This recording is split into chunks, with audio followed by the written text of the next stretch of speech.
good day to you. This is Jason here at Birchfield Family Farm. We're in Oxford, Ohio, raising grass-fed Red Devon cattle, St Croix sheep, chickens, and Idaho pasture pigs in a rotational grazing system.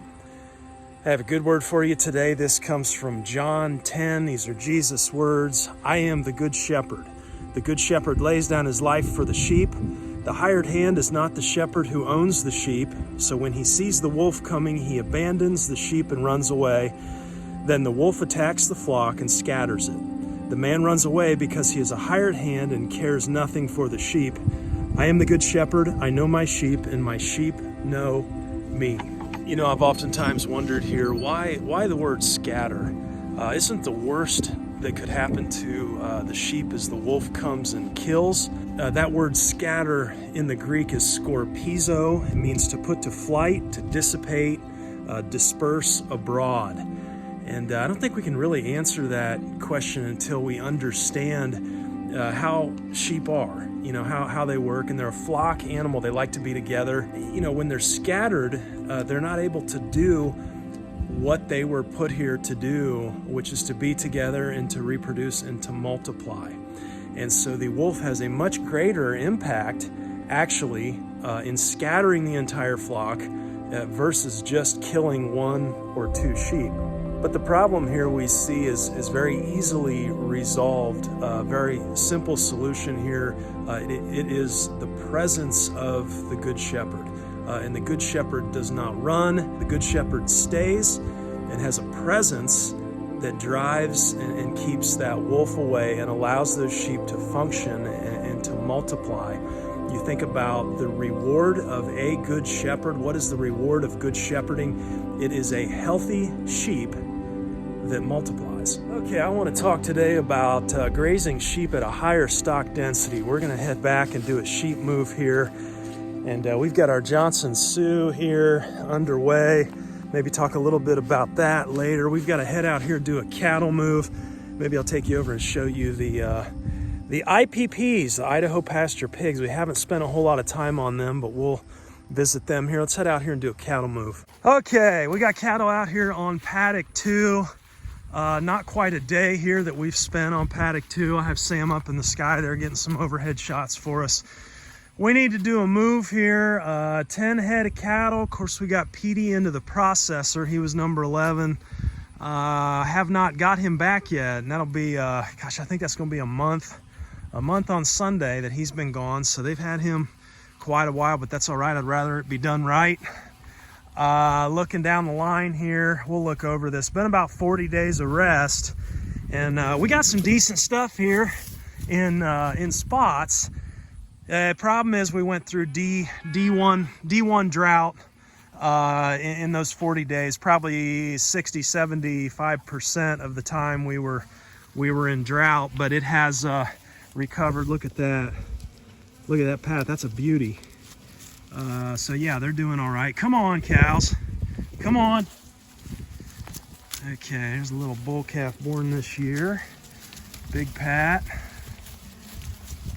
Few of the mamas here. Everybody looking good. Putting eyes on everybody. 1, 2, 3, 4, 5, 6, 7, 8, 9, 10. We're good. And yeah, you can see they're going to get right after it here. Not a whole lot here really, but I am thankful to have what we do have with just 40 days of rest and some drought in there. Look at that. Look at that chicory trying to come back there. So they'll eat on that. Yeah, I see some chicory all over here. 28 degrees last night is what the weather station said. So we're getting chilly at night. About mid 50s today. The rain came back, so we are out of that D1 drought, which I'm thankful for. But yeah, no more than a day here in these paddocks. The goal here is, you guys know we've got our windmill pasture back there, about 6.5 acres. And so we're trying to stockpile that right now. And we're gonna put them on. I'm thinking we're gonna set some goals here pretty soon for that, but I'm just kind of preliminarily thinking, boy, if we could get 90 days of grazing out of that, shoot for, we got about 120-day hay season here in Ohio. And if we shot for 90 out of that 120, I think that'd be what, 75% to graze for 75% of the season. Only have 25% of our hay cost. Boy, wouldn't that be awesome? Just kind of specking that out though. I'm gonna try and strip graze it, give them a little bit each day, but I think we're gonna have to start on that here in November. I think that's gonna come sooner than later. Couple reasons for doing that. Number one, I think, the ground's not frozen yet, so it's gonna be a little easier to move posts and whatnot. Going November, December. We'll go November, December, January, I think. Probably end up haying a little bit in February. I don't know if you can hear the pigs are in the background there. We'll go see them next, but they're over there. They're over there fighting and squealing. It's always a good time.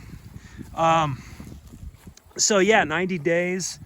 November, December, January, and then maybe hay in February and maybe a little bit of March there. But we're going to keep them going through. We're on paddock 3 here. We'll go into 4 tomorrow and then come on down this way. Just, you can see, just not, I mean, it's green, but there's not a whole lot there.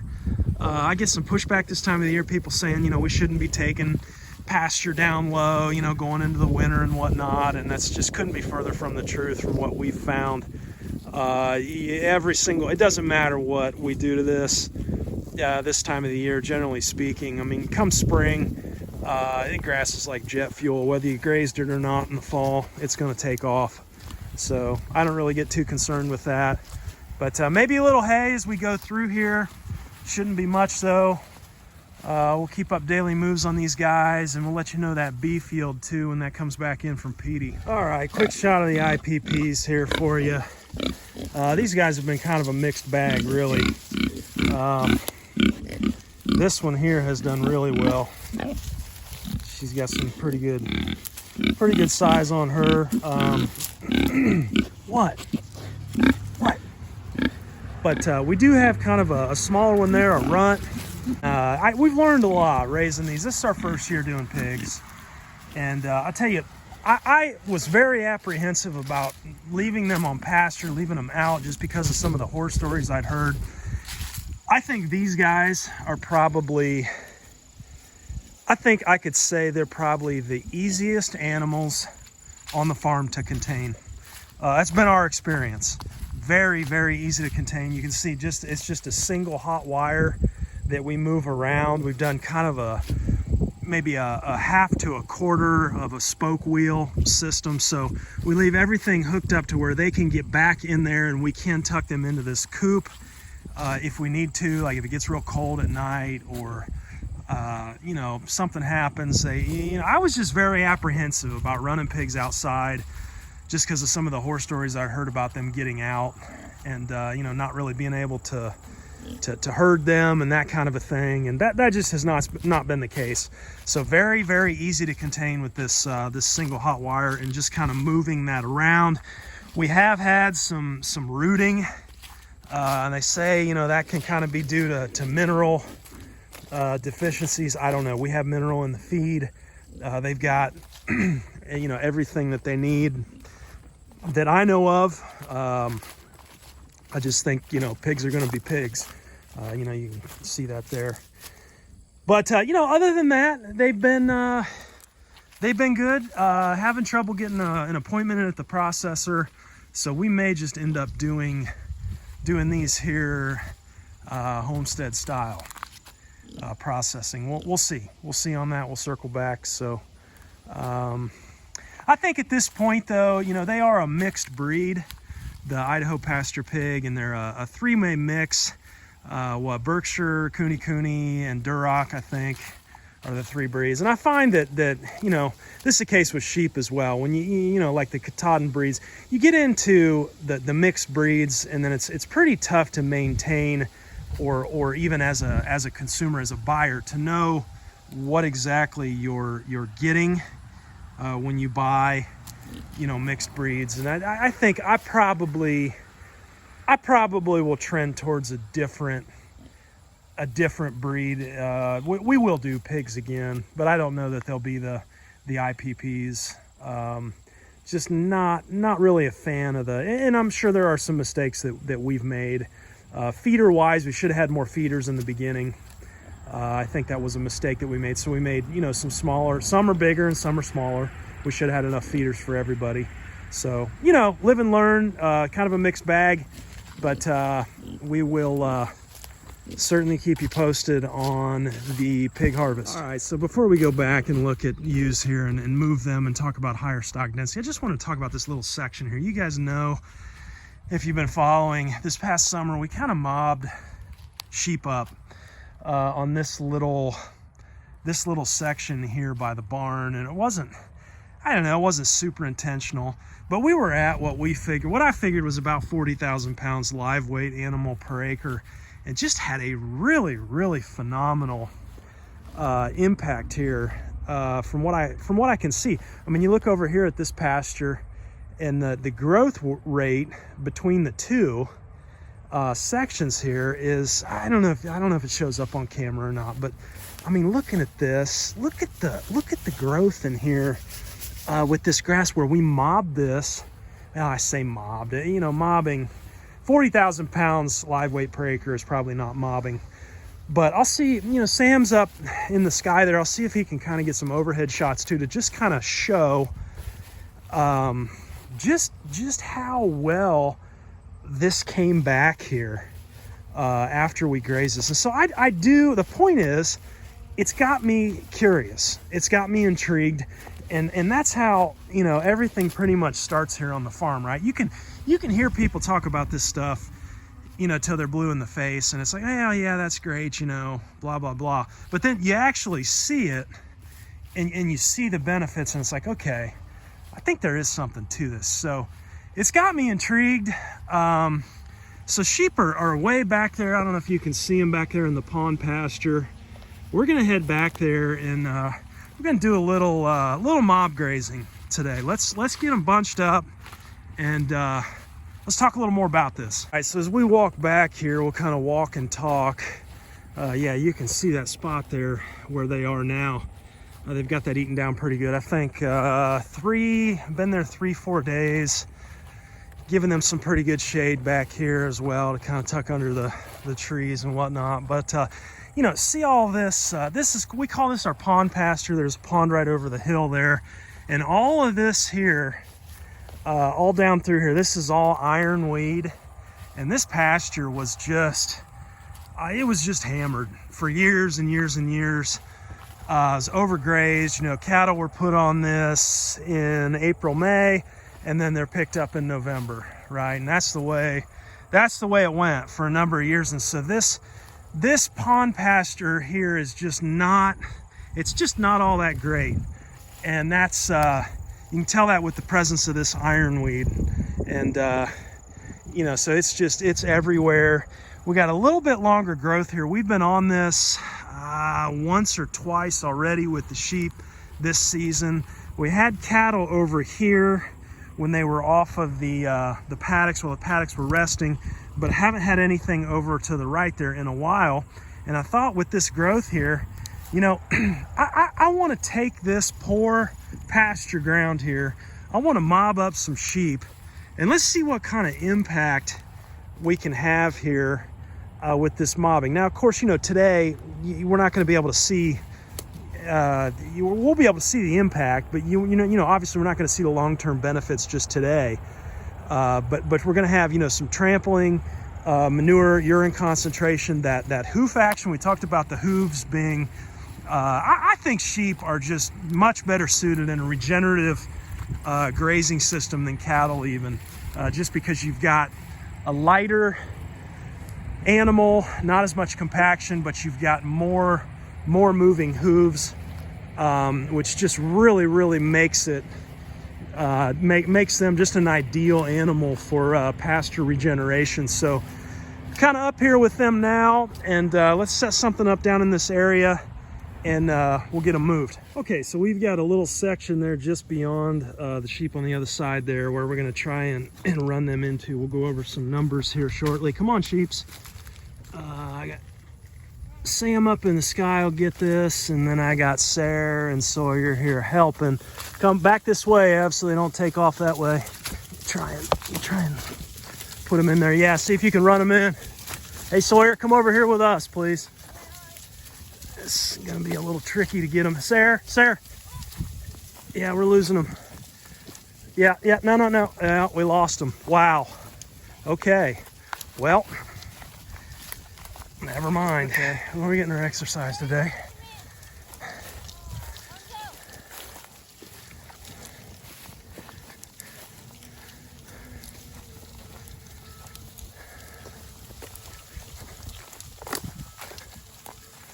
All right, there we go. Yeah, push them in there.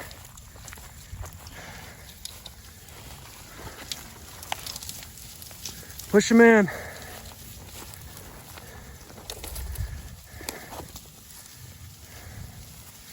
Okay, there we go. Let's get a few of them started. Okay, and then we got to get the rest of them out of there. Can you do that? Okay. Oh! Oh! Oh! All right, getting the rest of the sheep here. Chili Dog had some bad piloting there on the locust tree. Got hung up there with the drone, so might be on our own here.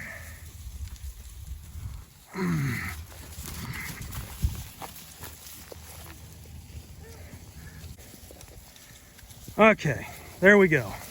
That was rough. That was rough. Let me button them up here and we'll talk some numbers. Okay, so we got them in here. This is a 20-foot by 20-foot section. I'm gonna try not to spook them.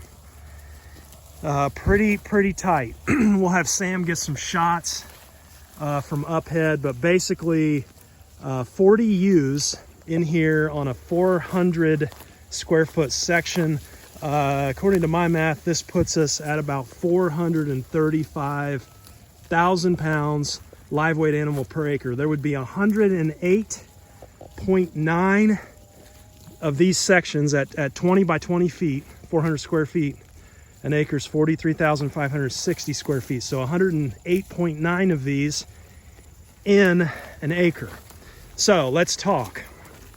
This impact here, you know, up there by the barn, the silo there, we had an impact. We were at about 40,000 pounds live weight animal per acre. So this is going to be over 10 times, should be 10 times the impact. Now, let's talk about, the reason I've always been hesitant to do this is because of livestock performance. So it's pretty well known when you bunch them up like this, and I'm trying to stand back and give you a better shot of what this stock density looks like. And again, I'll have Sam up in the sky. You know, you do very, very well on land performance when you bunch them up like this, but where you're going to struggle is livestock performance. So I'm very hesitant to do this long term. You know, we know this information, it's been well documented. Mott's curve, you know, something you can look up. But basically there's a sweet spot there between land performance and animal performance. Now, I have heard that some breeds are better suited for this type of grazing than others. So your grass genetic breeds, St Croix is going to definitely be one. Our Red Devon cattle could probably do it as well. Those breeds that can fatten on grass, no grain, are going to perform better in this type of a system, but we still have to make sure that we're giving them all they need and more. Now, we're coming off the swale in the back. We had a great grazing through the drought, going around grazing fence rows, grazed that swale in the back. These guys are in pretty good condition here, you know, coming into breeding, and I'm just not willing to give up body condition right now, but I do, you know, a day or a half day of doing this really is not going to, I don't believe is going to negatively impact them to the extent that, you know, we'll see any kind of body condition loss. So, again, interested in the benefits to the pasture here in the land. So let's talk about, you know, how long can we stay here? You know, that in our area, it's about 400 pounds of dry matter per inch per acre. So on a 20 by 20 section here, if we have, you know, 10 inches of grass, I think I figured out we'd have about 36 pounds of dry matter in this little section here. But it won't be long until you'll see them start to test the fence. That one down there is maybe kind of doing it already, just kind of reaching through the fence once they get this eaten down. And so we are going to have to use our solar setup here and make this hot just to keep them off of this fence. But, you know, if we're going off that math, I think it was something like, 4,000 pounds of animal at 3.5%. You know, I'm going to need to move them. I think it was like 6 times a day. No, 4 or 6 times a day. Basically, I could stay here 6 hours. That'd be 4 times a day. But obviously, you know, we're going to have some trampling here as well. Let's just be conservative. Let's say 3 hours, or even 2 hours, right? And then we're gonna move again and try this one more time here. Before we move them to their final spot that it'll be bigger, and we'll leave them in that for a couple of days here. But I wanted to get this impact on record here and just see what we can see. We'll set this fence up, let them do what they do, and we'll check back in. Okay, our mess of a solar charger here is hooked up. It's working well. The fence is hot. That's going to keep them off. I think this has been working great. This solar setup here, homemade car battery. Looks like a lot of horsing around, but it's not. We just got a switch on it there so we can shut it off and turn it on easily. But I think if I did this again, which we will, I'll build a wood box with wheels on it. Easier to move around and keep everything a little more secure. So this is hot. It's about 2:45 p.m. Is when we move them in here. We're going to check back. Let's check it back in about a couple hours. Okay, and then just to show you here, she was doing it. She's not going to do it now. But this is the difference between grazing sheep and grazing cattle. This sheep was just pressed up against that fence. Of course, that bottom black wire there, rope, poly braid, whatever, on the electronet is not hot. That bottom black one, but then the next one up is. And so you'll even see them coming up, you know, trying to get under and around that black wire without getting shocked, just constantly testing fences. And this is going to be the challenge if you want to mob graze sheep, is keeping them contained. I've heard of people doing it with 4 or 5 wire strands that are hot, but man, I don't know. I guess maybe that's the next thing we'll try here, potentially, if we got the time and the energy. But yeah, they're definitely going to be testing the fences, kind of doing that already here. But even just in the first 15-20 minutes here, you're already seeing them impact this pretty heavily. Just pushing. Look at them. Just as absolutely close to that hot wire as they can get. Cracks me up. Okay, it has been not quite 3 hours here. We'll do an assessment here in just a minute, but we've got another small paddock set up. This is a true 20 by 20 again, and just 3 hot wires. So we're going to do a little experiment here with that and see if that will actually hold them. Let's see if they'll go over here. Oh yeah, seem to know the drill.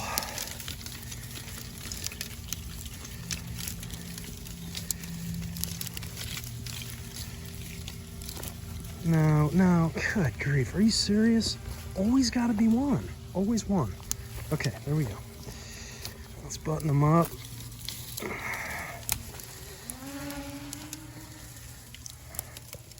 Okay, so it looks good. It looks like this 3-wire deal here is going to contain them, at least for now. They're pretty interested in eating that new stuff, so we'll check back in here. As far as what we came off of, yeah, this is got some really good impact here. You can see just about every square foot, I don't know if it shows up on camera, is going to have some type of impact. I mean, whether it's manure, urine, trample. So I'll tell you what we've done. We talk about our Johnson Sioux compost here. Made an extract. This time of the year we're making our Johnson Sioux, and then we take it from where we make it over, and we take it over into our milk house, and we overwinter it there. And so we just have a constant source of this stuff that's at least 12 months old. Right now we're taking the 12-month-old stuff over to the milk house, and then that'll be for the spring. We'll pot our annuals in that, tomatoes, peppers, all that good stuff, and then we drill holes in the garden, and we transplant that into the garden, and just does phenomenal impact there for the garden and soil health. And we did an extract trial with that stuff, with our homemade Johnson Sioux extract, and found on cover crop seeds we had like a 5 times increase in biomass versus just watering. So we trialed a section with the extract, and then we did the same amount of liquid just in water next to it, and it was like a 5x increase on biomass when we sampled it. Sampled both sections like 7 different times. And then also what was interesting is we took Brix readings from the plants, and the plants on the extract side were much higher in Brix level. And I thought that was curious, and some of the explanation there was, well, it was this time of the year, when we were sowing cover crops in the garden, and the explanation was, well, probably that extract is just, it's heating up the soil or heating up the ground, keeping it a little bit warmer, with all those critters in the extract. And, I don't know. I don't know if that's what it was. And so, soil temp stayed a little warmer, so we got a more growth there. I have no idea, but it worked. Anyhow, I say all that to say I have brought some of our homemade extract back, and we know that it works on the seed in furrow. Okay, we saw an impact there, but I have yet to really see much when we apply it to perennial pasture. And so I have this hunch that it really kind of needs to be done closer to the soil, if not in the soil. Yeah, see, about every step I take here, I'm in sheep dip. So we got pretty good impact here, but I really think with that extract we need to be closer to the soil. And so I'm curious if I go around now and just kind of hit some of these manure, this manure and this trample. Now I wouldn't want to really do this I wouldn't want to do any kind of like foliar spraying beforehand. I thought about that, but I don't want to do that with the sheep and them. I don't want them ingesting this stuff. Certainly not. And so I'm not going to do that, but I thought, we could come behind them and just kind of hit some of these manure spots and, get underneath some of the trample here if we can. I think we stayed here about 3 hours. I don't think that was quite long enough, to be honest. I think if we went a little bit longer, even like 5 hours maybe. I think we had figured 6, but the problem there with 6 is that's not accounting for trample as well. And so I did run some numbers here for you guys, just to give you kind of an idea here. So we need 140 pounds of dry matter per day. Let's just say about 4,000 pounds of live weight. There's 40 sheep here. Let's say each one's about 100. There's some that are over 100 in here, but some that are certainly not there yet, that are younger. So, let's just say, on average, we're looking, probably not quite 4,000 pounds of live weight. So we need 140 pounds of dry matter per day. Now that's saying 3.5% is what you need in dry matter per day. Okay, so in this little 20 by 20 section here, we have 400 square feet, an acre, 43,560 square feet. So we have, if we say 400 pounds of dry matter per inch per acre, then we have about 36 pounds, if we have 10 inches of forage inside of this, which I don't know. I didn't get a ruler out or whatever, but, when they were first started here, I'd say we were pretty, probably close to that in spots. So, that's saying, if you take that 100, you need 140 pounds a day, you have 36 pounds, then we need to move about 3.88 times every 24 hours. So four moves a day, and that would, that would put us at about 6 hours. 6 hours on each paddock stay here. Again, I think we said 435,000 pounds of live weight animal per acre. So 4 moves a day. But again, what we saw up front there, or closer to the barn, is we definitely saw that we give up some material in trample. And that's the big question, right? Is how much? Don't really know. If we said half, then that would put us at about 3 hours. 3 hours per paddock here. It's all about context too, guys. I don't see us out here, doing this every day, all day long, moving sheep, 4 or 5 times a day. Probably not going to happen, but I am very, very curious. I want to get some of this extract put down and, just monitor this section here, these 2 sections, and see what we get.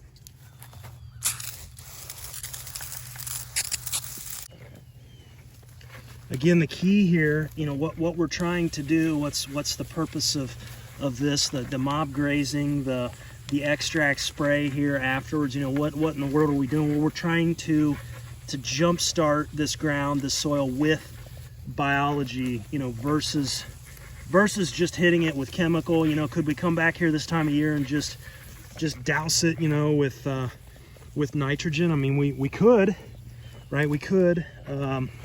But that model is quickly eroding.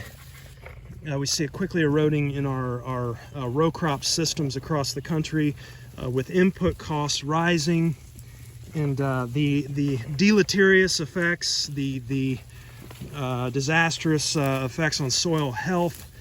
Synthetic nitrogen killing off your or inhibiting your mycorrhizal fungi. We talked about that last time.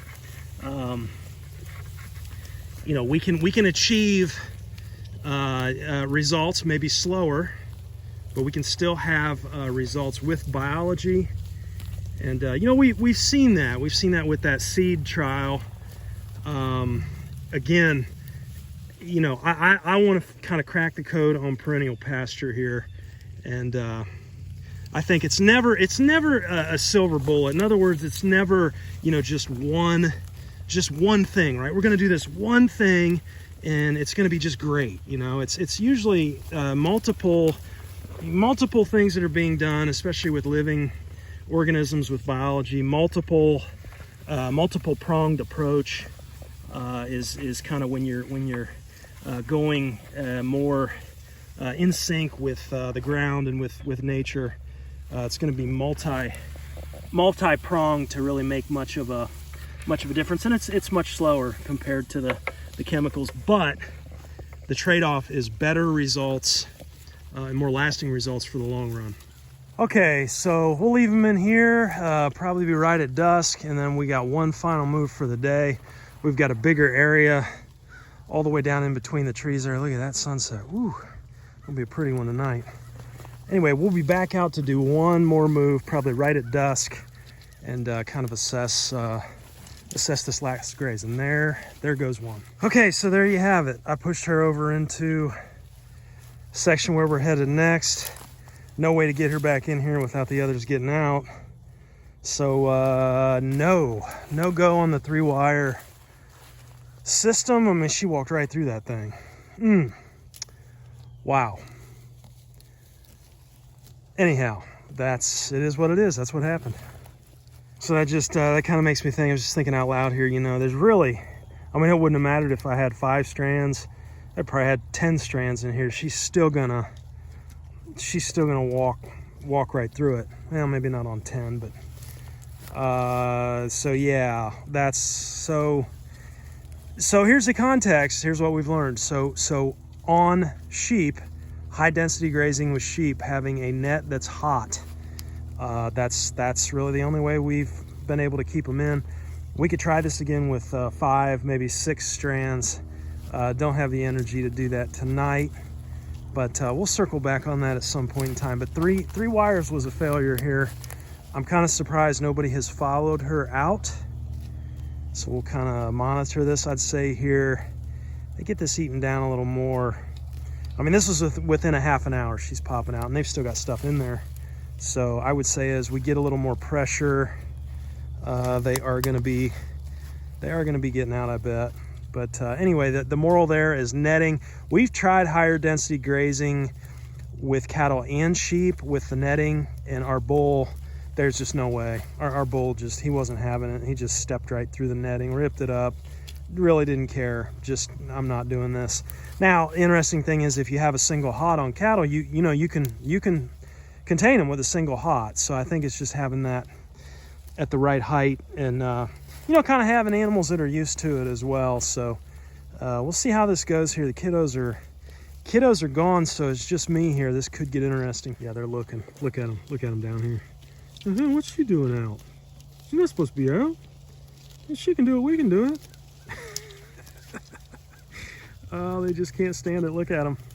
So one other note here too, on our regular paddock system, quarter acre paddocks, we just have two wires, and they will absolutely 100% of the time duck under that bottom wire. The bottom wire is not as low as this one. It's probably like about that height, and they go right under it. They duck under it and they go really, really fast. And you know, if they take a shock, it doesn't seem to bother them. I was kind of thinking, because we had these, you know, these three closer together, I mean, they're certainly not going to go over it. They can't. They've never gone over a 35-inch electronet. But yeah, she just stepped right through that. She just popped out. She walked right through here. Walked right through the wires. Are the wires on? Yeah, it's on. I got it on. It's nice and it's toasty hot. But she didn't care. She's over there just grazing away. Now the others are getting a little jealous. This one here on the corner, man, she's ready to try.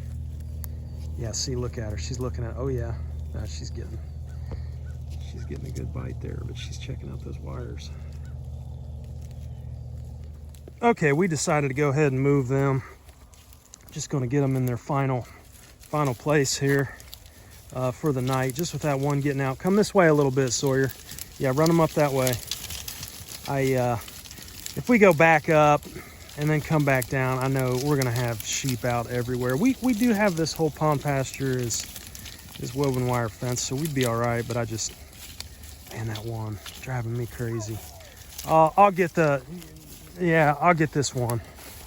So anyway, not really able to get the impact here that I wanted to. Well, you gonna go through the wire? Go around like everybody else. There's a little triplet ewe there. She's doing well.